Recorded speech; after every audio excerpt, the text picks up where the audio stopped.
What's up, everybody? Welcome back to another episode of Tablesetters, covering all things Major League Baseball. As always, I'm Steve, joined my tag team partner, Devin. What's going on, man? What's up? What's up? Beautiful night here in the Northeast in New York. My fantasy foe this week, Steve. We're going head-to-head here in week 4 of fantasy baseball. Weather's so nice, though, man. I actually had a thought, if I thought of it earlier, of like going outside and recording outside. I don't know how good the lighting would be out there as far as the video part of this, but it is that nice. It is that nice. I almost wanted to grab my stuff and figure out how I could set up out there. Yeah, I'd be remiss if we did not mention it, because we were sitting on here like a bunch of curmudgeons for the whole winter, complaining, why are we not here? Blaming the groundhog, blaming the cold weather. But it feels like overnight, all the trees and flowers have blossomed. We woke up to 75-degree weather. You work in the city, it was like 80 degrees walking to work from the train, dude. It was absolutely fantastic. And this is what we've been waiting for. This is the perfect sweet spot of weather. You got baseball on TV when you get home. Yankees are fresh off a loss to Cleveland, second straight in a row, but can't complain, dude. Baseball's among us and warm weather's here. Yeah, dude. And I wish it could just stay like this, like not the overbearing heat. Like, just give me this for all year, honestly, or at least like a little longer than we usually get it. I feel like this comes for a couple weeks and then all of a sudden you get the crazy, crazy heat. And also, before we get into it, WrestleMania 41 is done and gone. You guys who are loyal listeners know we're baseball first, but we're also a pretty big wrestling fan, so we like to squeeze it in from time to time. We don't want to talk about it too much because you do your own wrestling podcast here, but give me one thing that stood out to you on the positive side for WrestleMania weekend. Well, I loved night one's main event, the triple threat with Roman, Rollins, and Punk. Even though it was predictable, I had called Seth Rollins turning heel. It was expertly done and just as good as the main event on night one. The main event night two was just as bad. Horrible booking. Travis Scott being the foil for Cody Rhodes after all he has overcome in the past 365 plus days. No Rock. He was in Hawaii. John Cena's the champion, looking slower than ever. Every bit of 47 years old. But I think if you combined both nights and started to cherry pick some of the matches, this is sort of the thing we talk about with two nights. You could have put together the best WrestleMania of all time if you just handpick some of these matches over the course of two nights. And I think they were the perfect matching parts with night one and night two, because night two was expertly done, got off to a hot start. That triple threat with the women went all the way through, greatly paced. I think when the Joe Hendry thing happened, it turned the other way for the card. But meanwhile, night one was slow, plotting, and then you got to the main event, which was excellent. So a tale of two nights. Yeah, a lot of back and forth. Brutal ending. You're right about that. And I think might be the first time like almost the whole wrestling community agrees. Like, you've talked about how it's very divided, but I think to a man, everyone's like, what in the world? That's one of the worst endings I've ever seen. But there were some positives. I thought the Fatal 4-Way was really fun, with Dirty Dom getting his first big title. And I thought the triple threat with the women to open night two was really well done, and the main event of night one was entertaining. So I will say, with all the Cena stuff kind of being garbage right now, it did pop me when Randy Orton came out and RKO'd him last night to start Raw. So a little recovery on that end, a little nostalgia. Oh, it makes sense, dude. They're gonna be in St. Louis for Backlash, so that is your aforementioned main event for that show. But we're going to dive into the baseball here. If you guys want to support the show, follow us on IG at Tablesetters Pod. You can also follow us on the X Machine at the same handle at Tablesetters Pod as well. Thank you so much for those out there that left 5-star reviews. We got 3 new ones, one from our future guest, Ben Weaver, 2 randos out there, John Bond, and I believe the other handle was Small Dog as well. So thank you guys out there leaving 5-star reviews. Very kind words. It always means so much when you guys take the time and review us and even take the time to write something on Apple for us. It goes a long way. As we said before, if you guys have not reviewed the show and you like what you're listening, please take some time out of your day and do it. It goes a long way. It helps us in the algorithm. Other people find us and gain some momentum here. Yeah, we appreciate every single one of them, and it's just validating. If nothing else, up to 41 or 42 5-star reviews across Spotify and Apple. Half of them are on Apple written, which is really cool to read and see the feedback. And I'm just going to choose to believe that John Bond is John Bon Jovi, big Tablesetters fan in my book. Yeah, I want to believe that as well. Probably a Philly fan somewhere out there. But we're going to head into the opening say quick here before we get into all the great news we have to break down for you. And usually Devin and I go back and forth like a tennis match, and volley are back and forth for opening say. But I'm just going to take the time here to just shine some light on Mackenzie Gore, one of the most dominant starts in all of baseball. And on Friday night, the Nationals' 25-year-old lefty struck out 13 Rockies in Coors Field over 6 innings, which ties his career high. and pushed his season total to 45, which is of note because, Devin, it is the most in Major League Baseball as we record here Tuesday night, the 22nd of April. And through 5 starts, Mackenzie Gore owns a 13.97 K per 9 rate, a 3.41 ERA. And the other thing, he's holding opponents to a 2.12 batting average. So the curveball, it's become a true swing and miss weapon. And I think we're seeing an ace develop before our eyes. And the Nationals may not be ready to contend, but I think they found their guy to really be the anchor of this rotation. Yeah, that Juan Soto trade that they made all those years ago with San Diego looks better and better. And this is the piece they've been waiting for to really kind of burst onto the scene. He's been out there for a bit now. Like, we think of him still as kind of a baby, but he has some years under his belt. And you mentioned the K's, obviously, unbelievable strikeout rate and whiff percentage. But the thing that I really feel like has taken his game to the next level is not walking the ballpark and getting himself in trouble. If you look at his Baseball Savant page, his first several years of his career, he's 25th percentile walk percentage. Last year, 30th percentile. He's the 70th percentile. That's a big, big jump. And I know it's still early, and sometimes that stuff creeps back up for a young pitcher. But 70th percentile, that's nice to see for him in walk percentage, and makes me feel like, makes me a little more confident that this is something that he can keep up, and it's not just a flash in the pan early season jump. Some things that are maybe a little worrisome, and you worry about regression slightly. Barrel percentage is still pretty high, 12.3%. Hard hit percentage, 43.1%.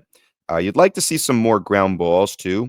Only 32.3% ground ball rate here, which is only the 16th percentile. So there is some blue on that Baseball Savant page, but that's just if you're being picky. Like, overall, you see that K percentage, that whiff percentage, and that's the name of the game these days because it can get you out of trouble. So all good on Mackenzie Gore. And Washington, it's been a struggle. You know what? They were a very sexy pick for a lot of people. I was very surprised at how many people were going out and saying the Nats are going to be the surprise team this year. It was like Nats and Reds. Some people said Athletics as well. Like, those teams were floating around a lot, but a lot of Nationals. And I always thought, like, these guys are a year early on this. Like, they're in a hell of a division, very top heavy. I just don't see it. These kids are still so young. But I will say it's fun to see some of these individual performances. And Dylan Cruz, who was asleep at the wheel for the first couple of weeks, is starting to heat up suddenly. And that's exciting to see, because if you can get him going, I feel like he's a spark plug, or can be a spark plug for that team. So CJ Abrams on the mend as well. You want to get that whole team healthy and rolling and seeing what they're all about. I mean, it's sort of a theme here. I wouldn't say Mackenzie Gore was quite post-hype, because we saw some flashes of it, but across the league, we're seeing some arms and some players out here realizing their potential, and whether it's short-lived or not, it's exciting to see. And you mentioned with the Nationals, I do think somewhere down the line, they will be a thorn in somebody's side, probably in the NL East. And you can make the bold prediction every year, one of those teams in the games against them, whether it be the Marlins or the Nationals, decides the division. There's a lot of games played there. So if you have the Nationals kind of pick it up and gain some steam, a lot of young players, a lot of promise, they could, easily take 2 or 3 in some pivotal series. Let's not say they're going to make noise in the pivotal points of the season, October, et cetera, but they're a team that could really just, kill the Mets, kill the Phillies on different spurts of the season. And I'm sure we will see that. Will be certain points where you're like, I can't believe we lost 2 out of 3 on your end for both those teams. And same thing with the Braves, man. I think the Nats are going to be a thorn on everybody's side, because the thing is, similar to what we're seeing in Mackenzie Gore, there's a lack of pressure in DC right now. They're just playing loose, and I know they're losing a lot of games, but when there's no pressure, it's just like you're going out there and playing ball with your guys. Yeah, both teams that were expected to be at the bottom of that division are going to be pesky. The Marlins are playing some ball too, man.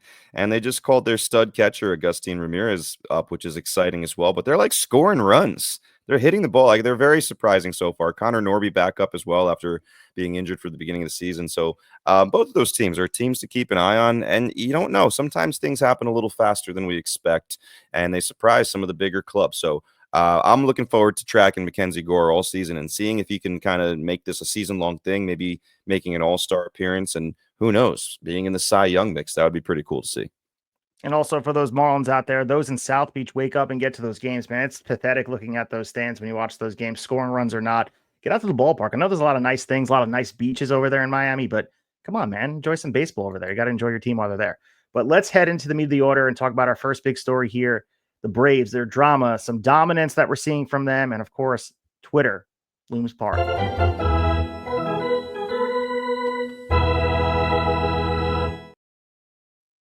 Okay, so we're opening the meat of the order with the Atlanta Braves, and I think, Devin, we can say they've embodied a roller coaster start to their 2025 campaign. They dug themselves a 5-13 hole.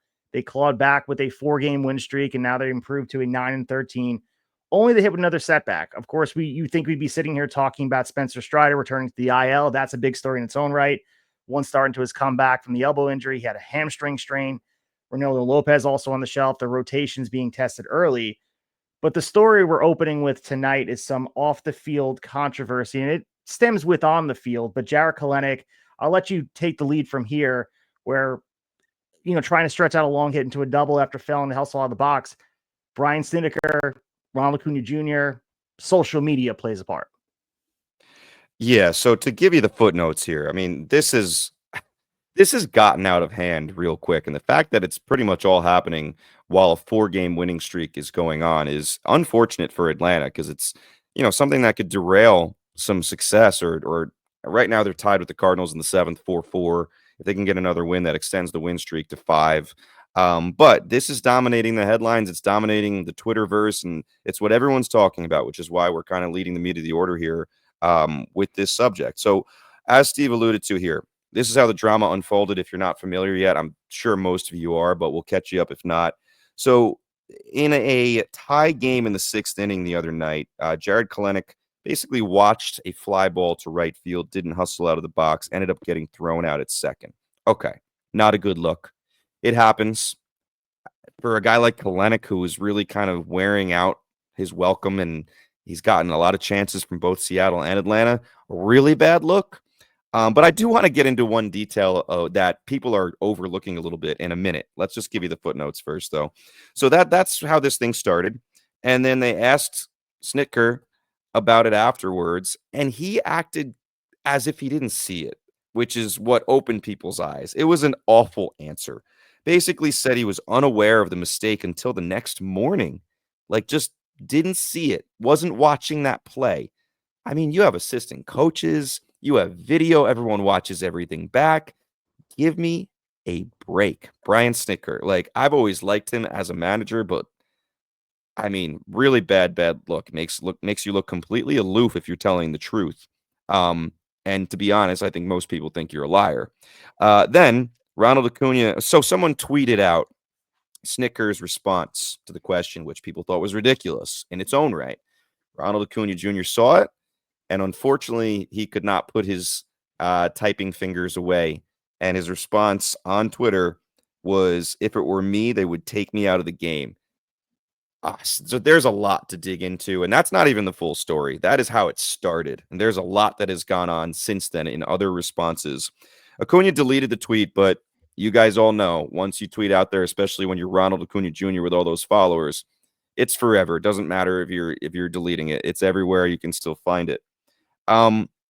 We know Ronald Acuña is a sensitive dude. All those years ago when Freddie Freeman left, he had some weird comments about not exactly being sad about it. Made it seem like he and Freddie didn't get along and didn't really like that Freddie tried to kind of steer him in a good direction or something. And there is also a little history here. Acuña has been benched by Brian Snitker in the past for a lack of hustle. And we're going to allude to a Ken Rosenthal article that made this story even stranger. We'll talk about that a little bit at least. But before we get to that part, out of the footnote part, Kelenic not hustling, Snitker acting like he doesn't see it, Acuña's tweet. Anything that jumped out to you at that point before all the extra stuff afterwards? Well, I think the thing is, Jarred Kelenic, his role on this team stands out to me because this is not a player that you would expect to be protected by the manager. In fact, this is the type of player you think would be made an example of.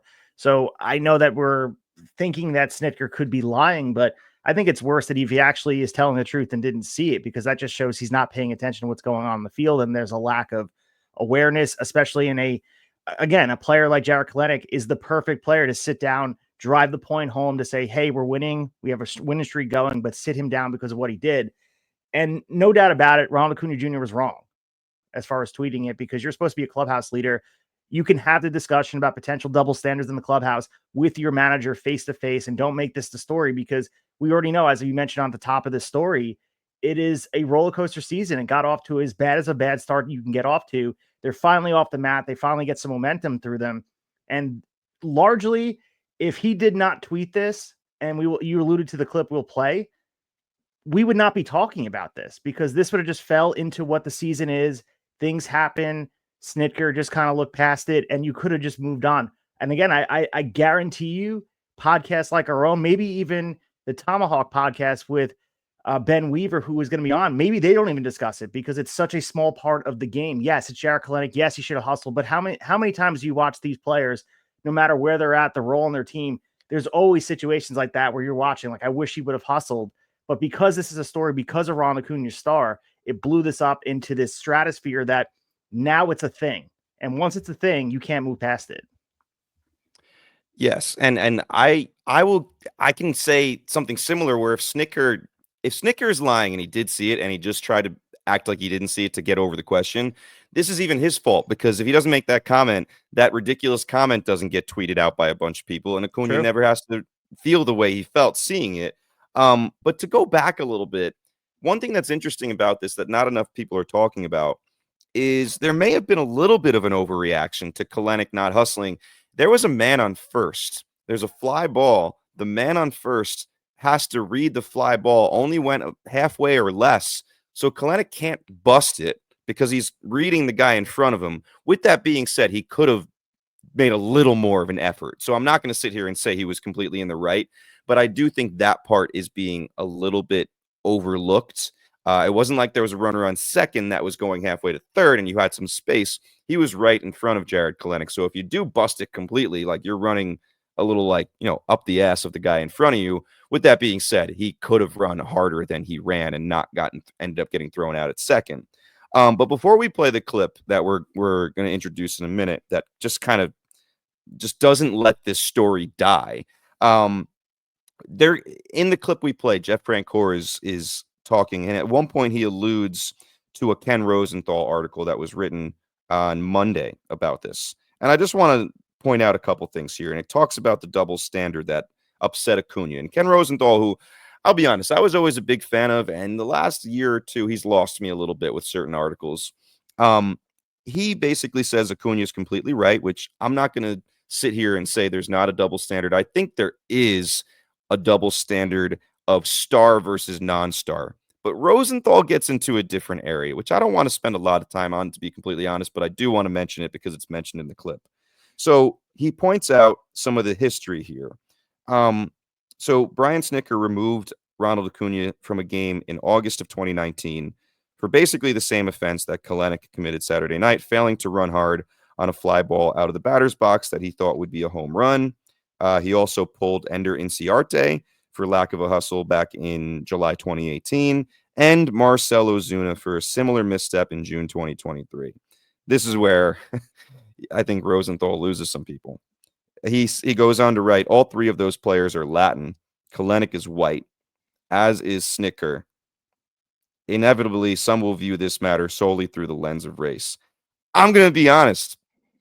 I don't think that many people were viewing it in the lens of race until he mentioned it. I'm not saying nobody, because there's plenty of people out there that's the first thing they think about for 90% of the stories they read about anything.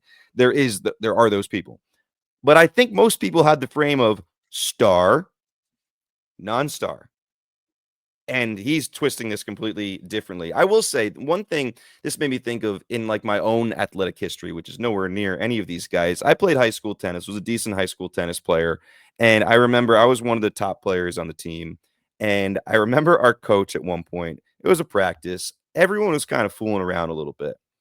And the guys to the left, on the left sides or the left courts, were kind of the doubles players, not as good. And the top four single players, myself and three others, were playing. We're all kind of goofing around a little too much. And he came over and ripped into us. And I don't remember if there was a consequence or once, but I remember not being able to hold my tongue. This is me as like a junior, maybe senior in high school, basically a kid. And I kind of snapped back at him and said, listen, like, if you're going to talk to us about this, talk to them too. I didn't like the double standard of like, oh, we're the better players on the team. It wasn't like we were all captains or anything. If that pissed me off as a high school tennis player in the middle of Long Island, who no one's paying attention to, I do get it on Acuña's side a little bit. I mean, he shouldn't have tweeted out. You can be sensitive about it, but you should be smart enough at this point in your career. It's not like you're brand new, that kind of stuff needs to stay in-house. You need to verbalize that in-house and not make it public. You know how Twitter works and how things blow up. So I see both sides here. I do defend him a little bit more than a lot of other people. But anyway, that's the Rosenthal part of the Rosenthal article. I don't want to sit here and make it seem like that's all he talked about. There's more to it. It's an interesting article. You should give it a read. But there's parts of it that I just thought were unnecessary to the conversation. Now, news stories nowadays can go away so quickly because the news cycle just moves and something new happens. And all of a sudden, a story that you thought was a big deal gets buried. But Jeff Francoeur was on the radio today and he decided, I mean, he was asked about it, but you can answer this question in a lot of ways. And he chose this way. We're going to play a clip and discuss it afterwards. All right, so this is Frenchie on Atlanta Sports Radio, so you guys can listen to this here. It's about 3 minutes and 59 seconds, so if you've heard it already, skip ahead a little bit. You can hear us talk about it, but for those that didn't listen to it or didn't find it on social media, check this out. It is eye-opening. Like not running out of the box. Ronald Acuña jumping on social media, Jeff. What were your thoughts on all the stuff that transpired with that? Is this an hour podcast or is this a call out? 10 minutes. You got 10 minutes. Let it fly. Okay. All right, let me start with this, okay? There are 26 guys in that locker room that are busting their ass every single day. Every single day. And they are taking crap from, let's be honest, all of us, all of national media. This team's a letdown. They were the second best pick to win the World Series and all this. And those guys are trying their butts off every single day. You finally get something going in your direction, and you got a guy who's supposed to be your teammate tweeting, probably out in L.A., something that is completely meaningless and stupid. And guys, where's the tweets last week, the week before? Stick in there, boys. You know, let's grind this thing out. Where's that? Where's any of that? And so I actually saw where Ken Rosenthal wrote an article yesterday that I thought was the dumbest article I've ever seen. And so let's get context here first. Like anything to do with racism on this, that Brian Snitker's been in baseball 50 years. I saw him weep at Hank Aaron's funeral, for God's sake. He was the most influential man in that man's life. I don't even want to hear it. And you want to go farther with context, Ronald Acuña was warned time after time after time. After time. Let's talk like 10 times to run before he ever got yanked. This is the first time Jared Kelenich's ever done it. Now, real quick, do I think Snit's answer to it was great? Probably not. Probably not. He probably also didn't expect, after winning 2 games in a row, this is what he was going to be talking about. And also to give you context, Jared Kelenic was sitting in that man's office Easter Sunday morning waiting for him for 30 minutes, crying and apologizing. So there's your context on that. And number 3, Ronald basically buried a teammate. This wouldn't have been a national story. We wouldn't have even y'all probably wouldn't even talked about it Monday, right? Let's be honest. If he did not mention it in a tweet and bring it to the forefront. So not only that, you buried a teammate by tweeting about this. And if y'all want even more context, let's go back to 2019. We all remember when the Marlins hit Ronald about 10 times. Y'all remember the Beanball Wars? Yeah. Yes. I didn't see many players out there sticking up for it. Who was the first guy out of the dugout about to rip? What was that guy's name? I totally forget his name, but y'all remember. Pitcher? Snit was the first one out there. He came onto the field yelling at that guy to back up his player. And, man, how do you forget that so quick in 6 years that your manager's the one out there? And I'll say this, man. I learned from the best in Bobby Cox. I love that man. And he used to always tell me there's nobody bigger than the A. And he said, Hank Aaron told him that one time. There's nobody bigger than the A. And those are 2 men that I trust. We won a World Series without Ronald. We won to the playoffs with Ronald. You don't have to have them. You show that it can be. And let me say this. Ronald Acuña is the most talented player probably to ever wear a Braves uniform. There is no denying that. There's things he can do that nobody else can do. But, the first thing I preach on our podcast, Pure Athlete, is what? Be a good teammate. Be a good teammate. You're making millions of dollars. You're getting to play a kid's game. Be a good teammate and pull for your team. And so, for me, that's what I got. Jose. I mean, wow. So if you guys, again, that's the Locker Room Atlanta Braves radio network, and that's also Jeff Francoeur going in on this situation. And to update that before we dive into more Francoeur's comments there, we have Acuña getting ready to be back with the Braves by May. We're going to get ready for a rehab assignment. He looks like he's on track. All things are scheduled as we want, and he's going to be joining them in the locker room. So fiery points from a guy who, is not too long ago, a player in a clubhouse, knowing how things are, finger on the pulse, and he's bringing up old stuff too. So, that's sort of feeling like there's some sensitive topics in there that are rubbing people the wrong way with Acuña. Yeah. I don't know how you felt about it. I know you said fiery, but I'd like to hear how you actually felt about Francoeur's comments. I'm not a Braves fan. You guys, if you're watching on YouTube, you see the blue and orange Mets shirt on it. That's, I don't make that a secret, but I would hate this if I was a Braves fan. I thought his comments went so overboard, as if Ronald Acuña tried to burn his house down. Like, what? Clearly, Jeff Francoeur has something already with Acuña that has rubbed him the wrong way.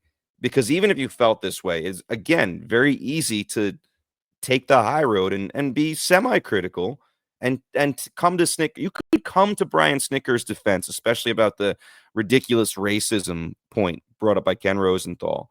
And I thought he made a good point of saying, like, back when the Marlins that season were beating Acuña constantly, Snitker was like the first one to defend him. Those are good points. But when you go on and you're on and on and on, and you basically talk about, oh, they've won without you, they don't necessarily need you, you're getting to a point of like, are you trying to make this guy unhappy? Like, Francoeur very much represents the Braves franchise in a lot of different ways, to be completely honest. He's not just some random talking head. He has lots of ties to Atlanta. So, I mean, Acuña's going to hear this, right? Are we trying to drive Ronald Acuña to wanting a trade? Like, in all seriousness, you have this kid on a extremely team-friendly deal for the superstar that he is. And I realize he's torn both ACLs now, and we don't know how that's going to look. But chances are he's still going to be top 10 player. 2026, he's on the books for $17 million. 2027 and 2028, you have club options.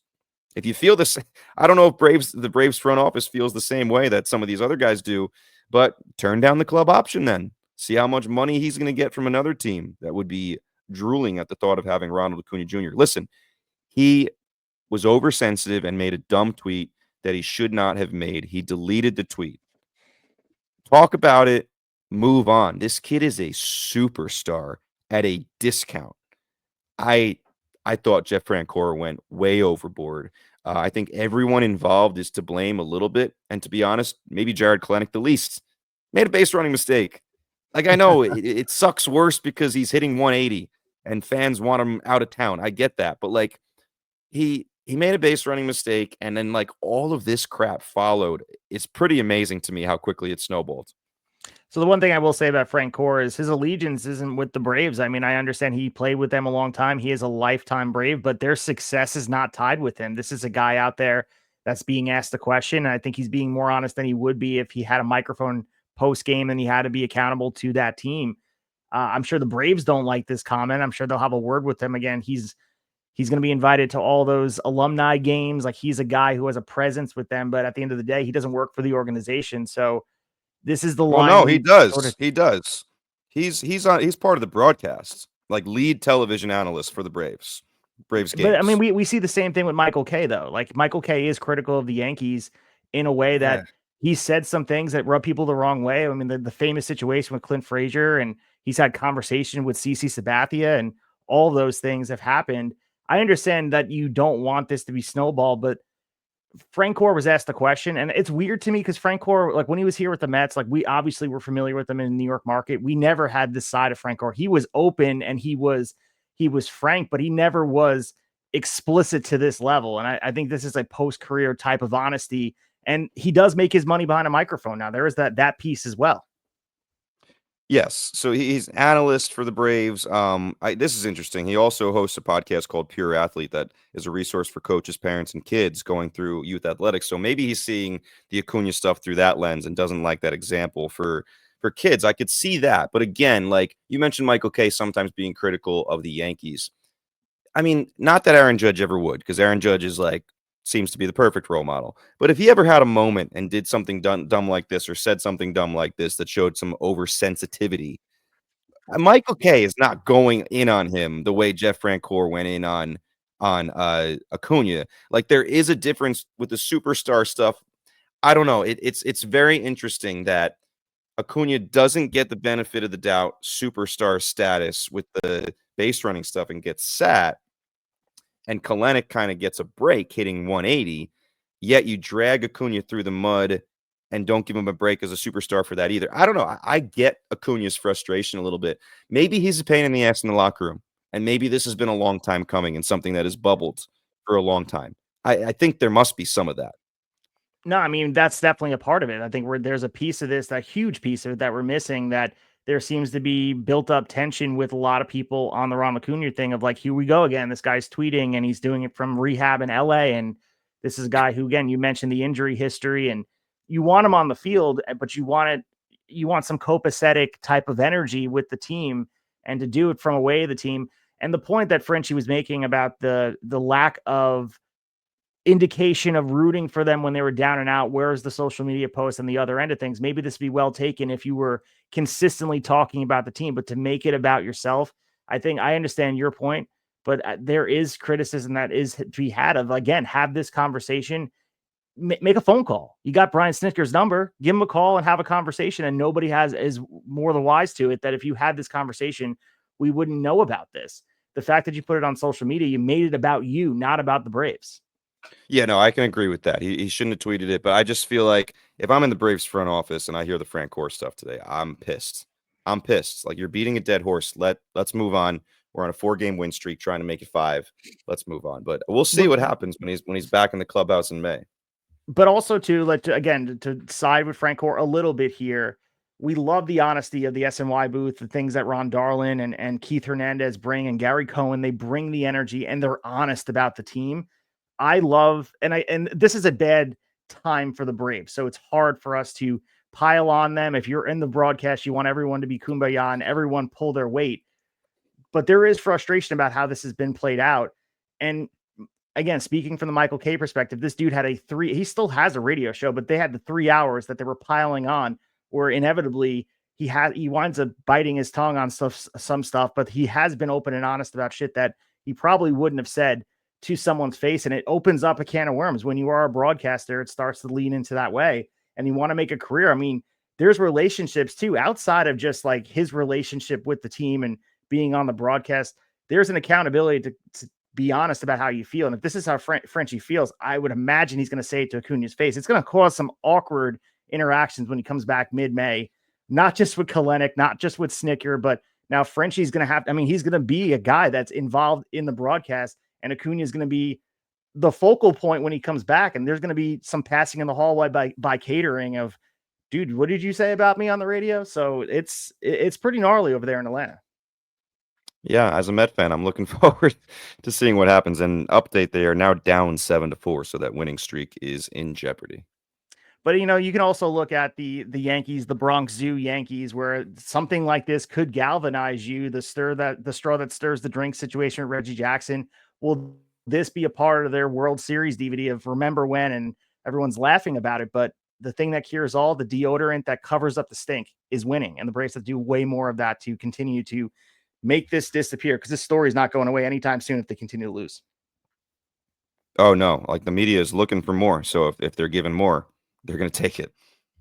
So moving on to our next story here, we have a wave of top prospects arriving to jolt their clubs, offering a glimpse into the future stars, maybe the future faces of MLB.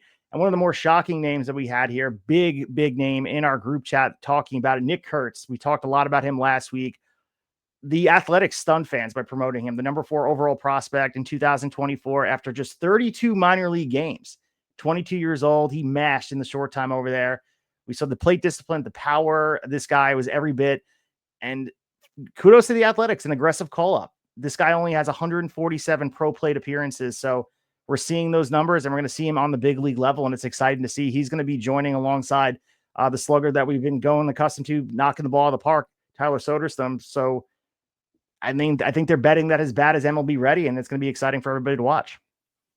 Yeah, dude. I mean, the Bash brothers, there's more than just 2 guys now, I think. I mean, Soderstrom, Kurtz, but Rooker, Lawrence Butler, like you could go on and on. Jacob Wilson just finding a way to keep his average above 300, even though he swings out of the zone. That's another conversation. That offense is fun. If they can find some pitching to add to Luis Severino, like, man, I mean, the AL West is open. It's up for grabs, that's for sure. So that's exciting to see. Not exciting is the fact that they sat him in his first game. They're facing a lefty tonight, and I mean, I get it, but apparently he put on a show during batting practice, so still got some cameras on him. And the other guys, I mean, Luke Keaschall called up last week and kind of out of a need from injury for the Twins, but he's lighting it up. He's stealing bases. He's RBIs, getting on base. Like, he's been really impressive lately. So who knows if maybe this is not a short cup of coffee and he'll be here for a while. He's making his mark. I've seen him bat 7, 8, 9. He's batting 3 tonight. Like, he's batting all over the lineup and successful in every single spot. Agustín Ramírez, who the Marlins acquired in the Jazz Chisholm deal last year. Shout out to Doc, our friend Doc Eisenhower, who is from Scout the Stat Line, who he was on here last year, I don't know, pretty early on. And he gave us that name when no one was really thinking that name yet. He was not on top 100 lists, and Doc had him like 50. And he is a big fan. And I mean, Ramirez has looked the part. It's only his second game tonight, but he's showing off right away, not waiting for anything.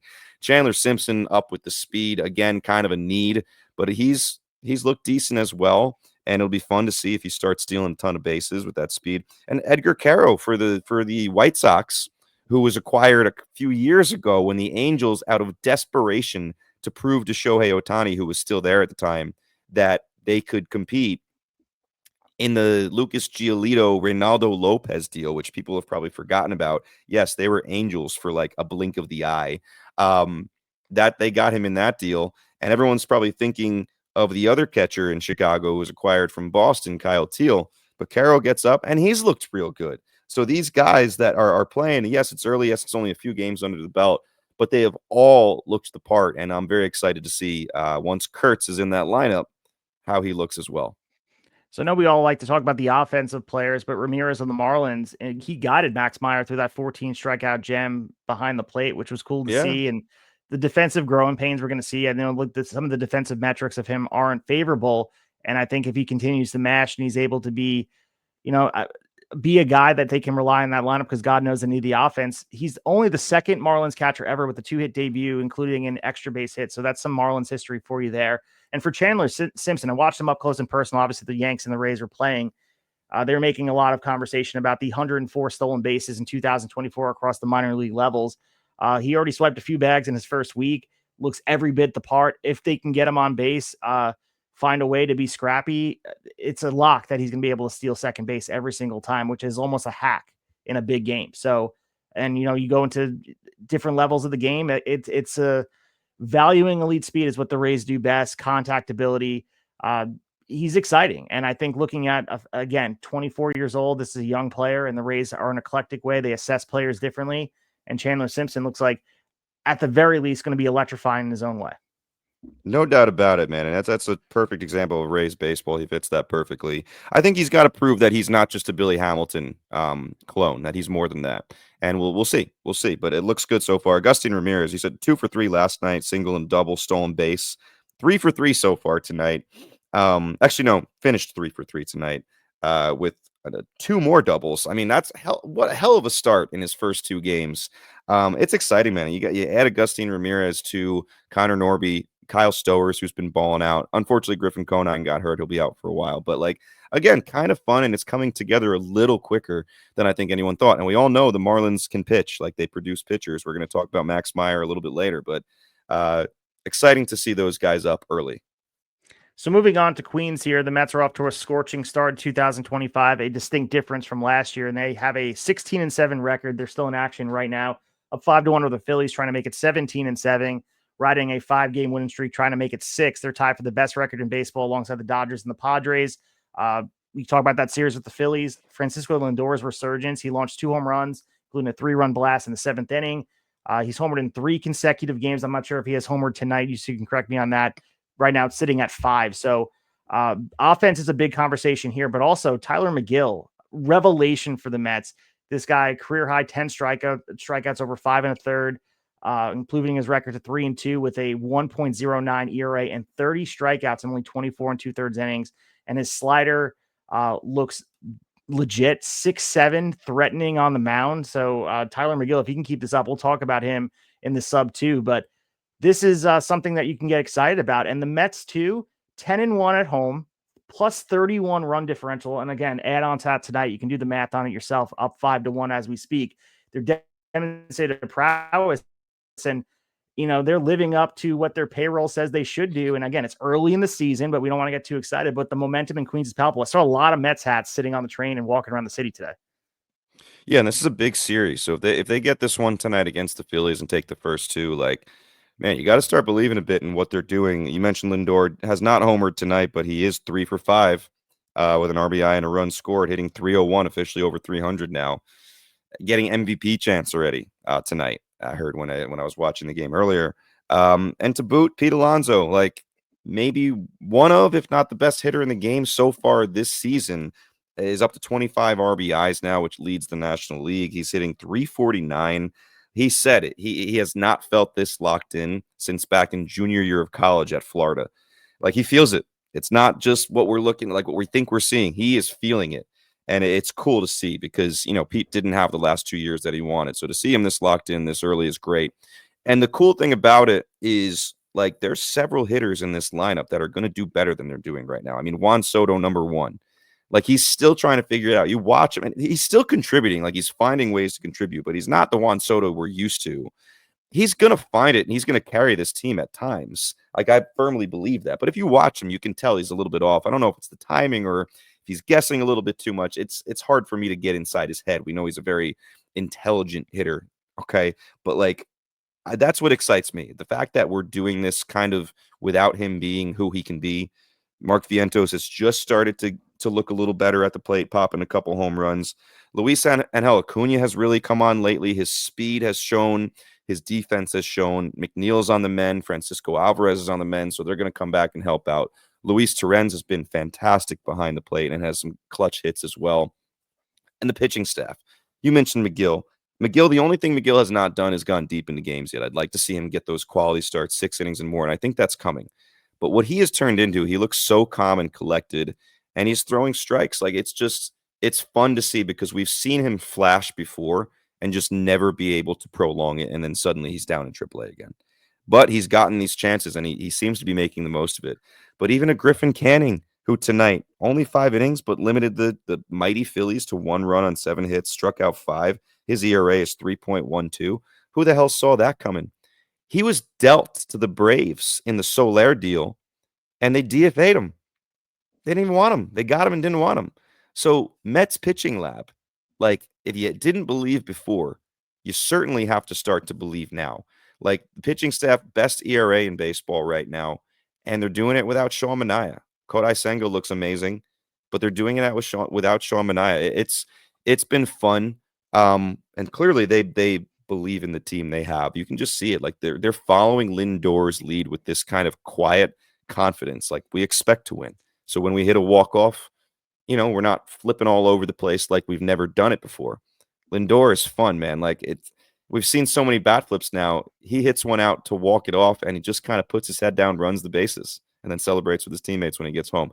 It's been fun to watch as a Met fan, and this series is most meaningful to me. Like, sweeping the Cardinals was awesome in a 4-game set, but looking the way they have against the Phillies, who are right behind them, is pretty cool. And they're 10-1 as of now at home. The last time they were 10-1 at home to start a season was 2015 when they went to the World Series. The last time they swept the Cardinals in a 4-game set was 1986 when they won the World Series. So there's some good omens there. But obviously, as you said, only April. Things are going to happen that there's going to be bumps in the road that you have to get past. So we'll see when those times of the season come, how do they react? So if the Mets pitching lab is looking for a reclamation project, we have a name for them. Tristan McKenzie of the Guardians has been DFA'd. So in a move that honestly that would have been unthinkable a few years ago, they designate him for assignment, which is sobering because he was destined to anchor their rotation for years to come. I think we looked at him as one of those future stars of baseball. And if you go through some of the stats, I mean, he dazzled in 2022. I mean, that ERA was 2.96, 25.6% strikeout rate, a whip that ranked among the American League's best. You thought he was going to fill into the body long and lean. They call him Dr. Sticks out in Cleveland over there. Electric stuff. But we saw the elbow trouble loom large. In 2023, he attempted to pitch through a UCL issue, which, definitely loomed large, did not undergo surgery. That gamble backfired. He made only 4 starts that season, never regained his rhythm. And now heading into this season, no minor league options remaining and inconsistent results. Cleveland moved him to the bullpen, hoping that shorter stints would help him rediscover some of that command that he's lost. Instead, really what we're seeing, it magnified the struggles. And over only 5 2/3 relief innings, he's given up 7 earned runs, 7 walks, and struck out just 4. His velocity has been up a little bit, 93.7, but the mechanics, if you're watching him, look so out of sync. He does not look like the same pitcher. And I think Cleveland just decided it's unplayable to put him in games that are tight. They don't want to be able to have him out there in a mop-up role. It's more alarming. I mean, he had 3 wild pitches and just a handful of appearances. I mentioned just the relief innings this year.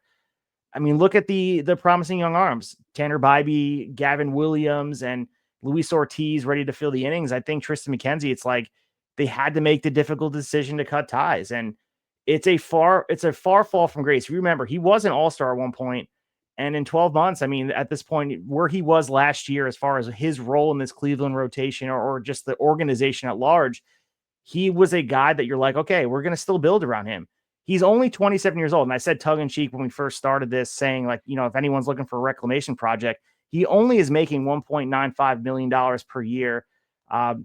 He could be a guy that like some team looks at, like, let's just tap into him. I mean, how do you not see the upside take the chance? I mean, any path forward will likely require like building the stamina back up, getting his confidence back up, redefining his delivery, maybe some AAA. But whatever comes out of this, I think we will see him kind of have to try it out in a new home. And it's sad to me. He's only 27 years old. So let's not give up on Tristan McKenzie, but this just shows how quickly things can fall apart if you're not able to throw strikes and stay in the game. Yeah, man, injuries can really derail someone very quickly. I mean, as a Met fan, I think of Matt Harvey, who was just unbelievably dominant. And listen, McKenzie has not ever gotten to the level that Matt Harvey was for a few years. But, you mentioned the 2022 season where it looked like he had a lot of a big, bright future ahead of him. But Harvey, once he had a few injuries, things snowballed, and then suddenly he's out of the game. Noah Syndergaard, same thing. We thought maybe he'd come back this year. I don't think he's on a team as far as I know. Alec Manoah with the Blue Jays as well. Yeah, let's see if he comes back. McKenzie, the hope is he doesn't fall into that category and that he does land with someone else and actually can be successful. Because those guys, I mean, Harvey ended up with a few teams, just couldn't find it. Syndergaard as well, couldn't find it. Hopefully McKenzie in a new place with some new people, maybe a new approach, it works. Like you do think of Mets pitching lab, and they're not going to end up with McKenzie most likely, but it'd be fascinating to see if they could find anything for him. To me, I mean, I think there are a lot of teams that could take a shot, and we'll see if it happens. But I mean, the Baltimore Orioles come to mind, who we talk about all the time, needing some pitching. You have a guy like that who's shown talent, still, like you said, only 27. Take a shot, have him go into the minors, see if you can figure some things out. There's other teams as well. They really stood out to me, but I don't think there's going to be a shortage of suitors. Maybe I'm wrong. Maybe there's people seeing the mechanics saying this guy's damaged goods. Like there's really nothing to work with, but I'm hoping he latches on and maybe we see Tristan McKenzie in another uniform in the big leagues before the year is over, having some success. Like he's a likable dude and you're going to root for him for sure.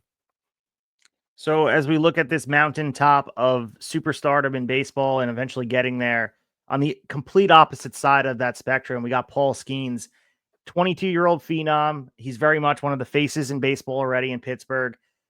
And what we're seeing with the Pirates, and we've discussed this on this, we've had a Pirate-centric podcast here on this episode on the lead up to the season. He's becoming a much needed voice of urgency in really just a franchise that we've discussed, Bob nutting and not spending money, that has been long defined by just staying put in inertia. And for a very proud city, like if you think about the Penguins, you think about the Steelers, the long history of the Pirates, this is a guy who is looking at his place as a leader. And before he even began, he made some headlines calling out the organization's status quo. He told reporters that they owe something to the city. If you remember that quote, this is bigger than all of us. He also noted that the Pirates haven't won a playoff series since, how long, and that needs to change. So those weren't hollow words. So on a recent night, obviously the Pirates were celebrating with the bobblehead giveaway, which everyone was looking to get. Go on eBay and probably try to spend all your money to grab it. PNC Park was packed out for it. Skenes delivered 7 strong innings of 2-run ball, and he was rewarded with, guess what, Devin, a 3-0 loss, thanks to another lifeless showing from the offense. And this is, at this point, the league's worst offense, no surprise to anybody. And after the game, we saw some frustration, which is not really in character from him. And he said, quote, "It's cool the fans came out. Wish we would have gotten them a win." So normally reserved, I think Paul Skenes showing emotion, some blunt honesty, struck a nerve in all the right ways. So I think this is a call to arms right now. Paul Skenes is saying, I think worst kept secret, this is guy's going to hit the free market. He's going to make a lot of money, and the Pirates are not going to be in the ballpark to keep him. But he is just saying, at this point, we want to be able to compete while I'm here. And it's got to be frustrating. Again, you're familiar with the Jacob deGrom syndrome, where you have a great pitcher, an all-time pitcher, go out there, throw his best game, and they're not able to get any runs across the plate. It's so frustrating. So we saw the fans on social media, Pittsburgh radio. I went out and did some research on this, expressing gratitude that they're saying what they felt for years. We saw opening day, the sell the team sign. So the ownership needs to do more. Paul Skenes is the rallying cry, and they're not going to listen to the fans at PNC. They're going to listen to Paul Skenes at the very least. He's the voice of the franchise. I hope he forces the issue and continues. Like, that was just a little comment and didn't break a smile. Then I think it spoke loudly, even though he didn't say much. The whole story, it's interesting. So you mentioned the bobblehead stuff. Apparently the story goes, our friends at North Shore 9 were talking about this. Bob Nutting was driving by, seeing the line of people that were out there at the stadium to get the bobblehead. And the rule usually is the only 20,000 first 20,000 fans get it. But he was so impressed and felt like, oh, this is amazing. We need to reward these people or say thank you. So that he promised that everyone that paid for a ticket was going to get a bobblehead. I don't know how they go about getting those to the people that didn't get it that day, but apparently they have a plan for that, which for face value seems like a very nice thing for the owner to do and recognize. But it's actually just ignited more frustration among fans from what I've seen of okay, that stood out to you. Have you taken a look, or you drove by the line of people? Have you taken a drive by the roster that you have assembled year after year? Take a look at that and see if you really appreciate the fans. What we want most is a team that has a chance to win and support these superstars like Paul Skenes and O'Neal Cruz that we have, but we don't know how long we have them. So it actually has caused more frustration among fans, something that was meant to be a good gesture. It just doesn't seem like, all right, why is Nutting not concerned or as concerned with the roster as he is with these bobbleheads and making sure everyone gets one? Skenes was also quoted before this a week or so ago, or maybe more. There's something about this city. We saw it last summer. We've seen it in the videos of the wild card game. I'm tired of watching them because it was a wild card series.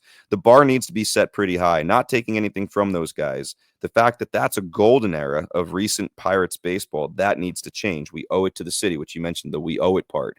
But saying I'm sick of seeing these wild card highlights from 9 years ago. That's our highlight. Johnny Cueto to drop the ball because they're being so loud. That's the golden era of Pittsburgh Pirates baseball in recent times. That's one game wild card loss. The Pirates are 26th in the MLB in home runs, 29th in batting average, 28th in OPS, 17th in ERA, so a little better on the pitching side. They have the second longest playoff drought in Major League Baseball. Only the Angels has been longer. 10 years for the Angels, 9 years for the Pirates, and that's wild card games in the one-game wild card era. Their attendance so far is just under 18,000 per game. for the first 10 games before the bobblehead kind of spiked those numbers a little bit, they were down at 15,355 per game, fourth worst in Major League Baseball. And it's worse than you think, because two of those teams that are worse are the A's and Rays, who play in stadiums that can only hold 10, 11,000 people. So we really shouldn't even count them. And the other team is the Marlins, who were god-awful last year. And like you said, I hope more people show up because they have some fun young talent to watch. And maybe they will. But the fact that the Pirates are only ahead of those teams is pretty pathetic. During the series against the Cardinals, they failed to break the 10,000 mark for fans in every single game. It's under 10,000 every single game of that series, a rivalry series. And ownership is basically poo-pooing this and just using the weather as an excuse, saying, like, yeah, we think when the weather warms up, people will show up. Like, it's pretty pathetic. And I hope fans continue to make noise. And I hope Paul Skenes continues to speak up a little bit and not mince words. Yeah, I think we're talking a lot about outspoken players, both past and present. It's just refreshing to hear the fire. And I also just think it's essential. And even if he's not in Pittsburgh, I think there's, and maybe this is hyperbolic on our end to think about Paul Skenes thinking in bigger picture like this, but I think he wants to leave the Pirates better than he left it. And I know that might sound like he's, we're giving him too much credit, but this is a guy who's speaking out because there is an echoing throughout PNC Park, through Pirates social media, through the fans that have suffered through a lack of urgency from this team for so many years. The window of complacency has to close. And this is like a growing concern among executives across the league. It's not just about Pittsburgh's direction. It's not just about the Marlins' direction. This is about the players speaking up. The only way it changes if players do not tolerate it. Because I think obviously the fans have said what they want to say. Teams of these fans, they've been speaking. I mean, fans of these teams are speaking with their wallet, not showing up. But that's not enough. You need these players to put them on blast. You need Skenes to go in front of a camera and start saying these things. And he's doing it in a very respectful way. And for a young dude at 22 years old, very, very professional. This is a guy who's talking out of the playbook of all the best who have ever done it at 22 years old. It'd be easy to lose your cool. And he's not. He's just doing it in a very reserved way, which is respectable. Yeah, and I'm sure there's a part of him already sees, like, listen, I don't want to use some of my best years for a losing club. Like, these pitchers are well aware, the ones that throw this hard, that Tommy John, I hate to say it, is probably in their future at some point. Like, and you don't know what happens after that sometimes. So some of these guys probably see, like, all right, I'm here for this many years. I'm hoping this ownership does a little or tries a little harder to put some more talent around us. So moving into our next topic here, the AL Rookie of the Year race right now, a stacked field. We got some names in there. Christian Campbell, of course, of the Red Sox, Jackson Jobe of the Tigers, Jacob Wilson of the Athletics, Cameron Meisner of the Rays, Shane Smith of the White Sox, and Tomoyuki Sugano of the Orioles in there, Jason Dominguez of the Yankees, Kumar Rocker, Cam Smith, and further on. So picking out some of these names, it's hard to figure out a name that will be there at the end of this to sit here and say, well, who's going to be the Rookie of the Year? I think this is the most loaded class because for the most part, it's usually a two-horse race, Devin. Like, we usually sit here and say, we know it's going to be one of these two guys. Right now, it's kind of a toss-up between a lot of these guys here, and it's only 4 weeks into the season, but it's loaded right now. Yeah, and we just talked about the guys that just came up this week as well, who some of them are going to be added to this race. Kurtz, Keaschall, if he keeps up what he's doing, Quero hopefully as well. Like, there's guys that may be added to this. I mean, we're not going to sit here and talk about each one. You mentioned Campbell. I'll mention Jacob Wilson, who I alluded to earlier, as a part of that fun Athletics lineup. What I find fascinating about him is this dude legitimately does not walk. And I'm being specifically honest here. He doesn't. He has 0 walks. He has not walked. His chase percentage is awful. 39.4%, 4th percentile. It's one of the worst in the league. Usually those two things equal really bad results, like sent back to AAA. This dude is hitting 354. What? Like, this is just goes against so many things we know. And then you might say, oh, maybe his like exit velocity is great, or he's great at barreling up the ball. No. Exit velocity, 13%. Barrel percentage, 14th percentile in the league. Hard hit percentage, 11th percentile in the league. But this dude just knows how to put the ball in play and make it, the old saying, like, hit it where they ain't. Jacob Wilson has that ability. And it's not like a dumb luck thing either, because he did this at every other level as well. hitting consistently over 300, not really taking walks, and just having a high average. It's unbelievable, and it's fun. He's a fun player to watch. His K percentage, 99th percentile, only 3.7% K percentage. That's like unheard of in MLB other than Luis Arias. Whiff percentage, 99th percentile, 10.6%. He does square the ball up, 98th percentile, 40% squared up rate. So he's fascinating.